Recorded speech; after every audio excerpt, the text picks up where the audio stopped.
Hi, I'm Michael Polozola with the LSU AgCenter, and today I want to visit with you about pumpkins. So pumpkins grow almost year-round here except for when we have freezing temperatures. So you can start them even early in the spring.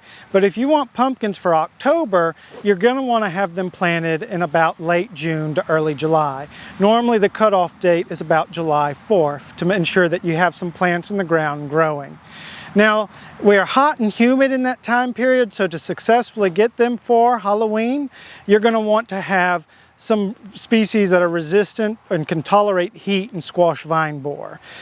Within Cucurbita machata, that tends to be resistant to both of those. And that's what I would look for if I'm going to try to grow pumpkins in the heat of the summer for Halloween, like we're doing here.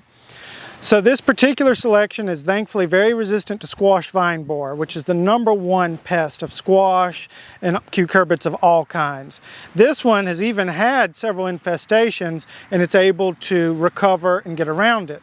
And about that, one of the best ways it can is by having adequate space to grow. When it puts out vines, it will put out roots and it will be able to support itself even if there's some bad pressure like a squash vine borer larva further up. So you're going to want to ensure that when you're growing your pumpkins, give them plenty of space to grow and be able to root in the ground. And it also gives you a lot of places to discover the fruit. You're also going to want to plant several plants.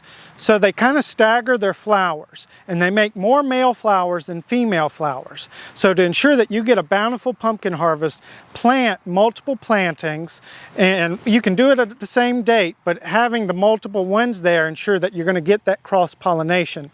That's going to happen early in the morning. Native bees are your #1 things that do it. And you're going to want to have your plenty of space, let them grow. They're going to want to grow up like this, and that'll make it easier for the bees to find them. And just enjoy the way they grow. If they do make a fruit up here, the rate will eventually bring it down. But you can successfully grow pumpkins here, and I would encourage everyone to try it at least once. It's so fun to watch them develop, especially in the air.